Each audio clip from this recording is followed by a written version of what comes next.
Well, the Eagles actually made a surprising roster move on the eve before Dallas heads to the Link to take on Philadelphia. Alberto and Rashaad Penny, remember them? They might actually see some real playing time tomorrow. And the Eagles have a big plan to slow down CeeDee Lamb. I'm Thomas Mott. This is the Thomas Mott Show.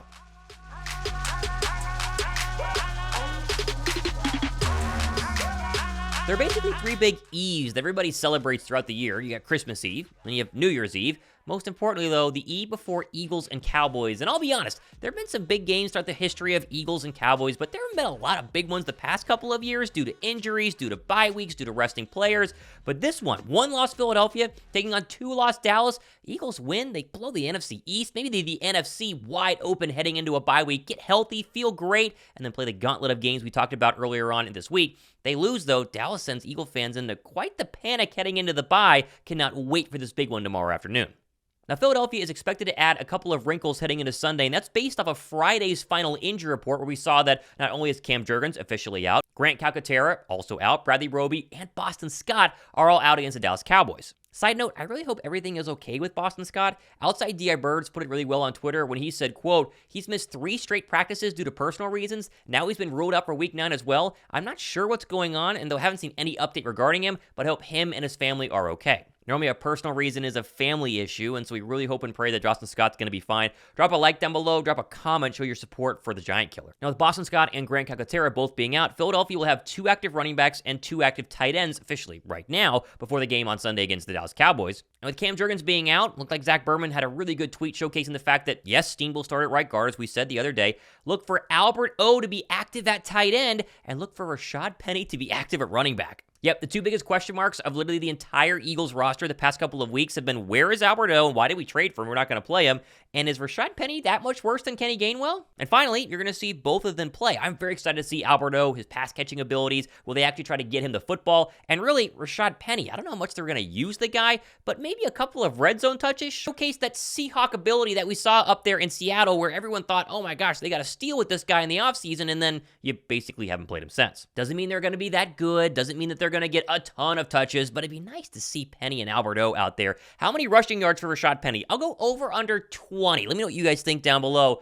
He might break 1. I'm going to go over. Is it fine with me saying over? Also, just because people wonder this on Twitter, the Eagles did confirm it'll be Kelly green jerseys and the white pants courtesy of Jordan Davis here, in case you were wondering about the uniform combo. Now, the other surprising practice news that just dropped on Saturday is the fact that Philadelphia is activating undrafted free agent linebacker Ben VanSumeren from the practice squad. He's going to play on Sunday versus the Dallas Cowboys. Now, if you don't remember, the UDFA out of Michigan State was kind of one of those highly sought-after undrafted free agent signings. He was pretty good overall during training camp and actually made the practice squad after being let go. He led the team in total tackles in their final preseason game, and a lot of people think he has the ability to be kind of an NFL caliber player, just very raw, very young. The fact they're going to activate him means he's at least going to see some playing time out there, and as multiple Eagle reporters have mentioned, look for him to play on special teams and maybe get in as an emergency linebacker if the worst were to actually happen. Now, a lot of people are waiting for an Eagles versus Cowboys preview, and thankfully Josh Davis and I got together to go ahead and break that down. Side note, we're going to be live during the actual game, and so sub to the channel, hit the notification bell, and get ready to watch with us for Eagles Cowboys. That could kind of segue us into Dallas week. Listen,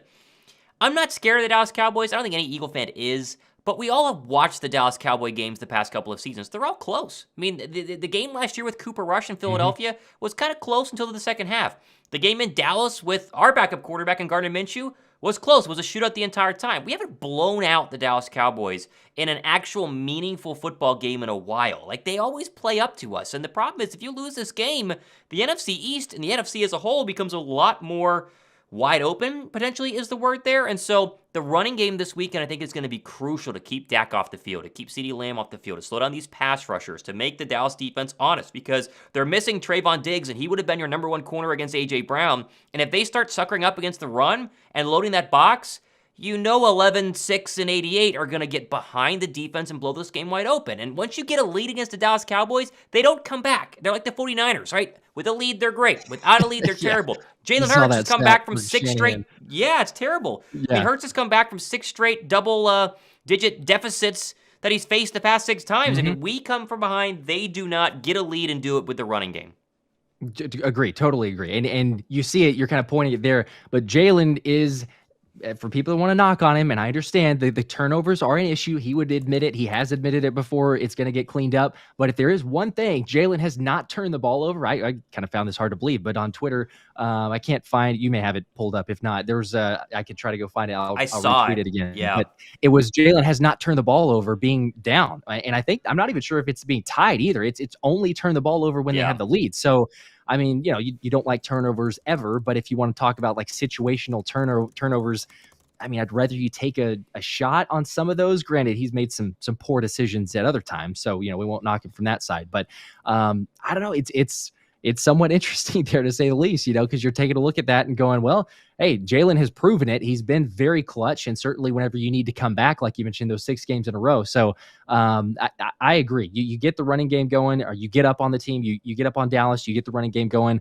with the crowd the way that it's going to be. I expect it to be super hype. Can't wait for that game. So I'm really looking forward to that. Also, just mentioned here too, I don't know. I always struggle with, is it anonymity? I just tried to say it in my head. I tried to.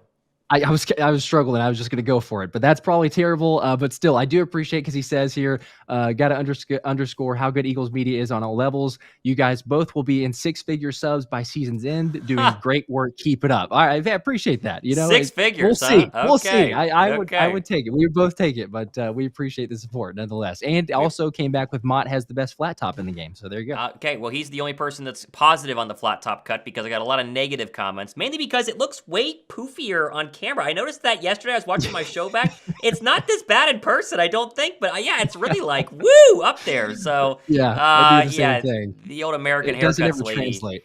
Yeah, and I'm telling you, like, I look at myself on camera, I'm like, there's no way. And then I look at myself in a mirror, I'm like, okay, that's a little better, right? So the camera doesn't add 20 pounds, it adds 20 inches of height to my hair. It's basically what we say in the end. So we appreciate that, though. I like Kevin's comment here. The Eagles fumbled twice inside the 5-yard line on Sunday and still won. They proved just how good this team really is. I get so tired of saying that, like, we haven't played our best game yet, because it's really annoying. It's like, well, then just play your best game. But it is true. We dropped 38 points, and you fumbled inside the 5 twice, and one was a brotherly shove, which is a guarantee. It's like 100% out of 100% times. It's insane. So it is going to be interesting. Although, let me say this, though. Dak Prescott's been playing better the past couple of weeks. CeeDee Lamb has been a big-time focus. They're moving him at both the Y and the X receiver position. They were kind of keeping him at the Y. Now they're moving him around a lot more. And the defense is getting a little bit more pressure. It doesn't mean they're perfect. This is a game Philadelphia should win, and they should win it by at least 10. Like, if you look at roster-wise, coaching-wise, quarterback-wise, they should win it by 10. Divisional round game-wise, and Dallas seemingly having to have this, or else the NFC is going to really slip through their fingers, then it's going to be a little bit closer. But in the end, you really think that they're going to be able to play well. And that leads us into, dominating with Jalen Carter, who was a full participant in practice today. I'm sure we'll talk about it on our shows tomorrow. But Carter with the back injury being a full go is huge. I mean, this is what we've drafted you for.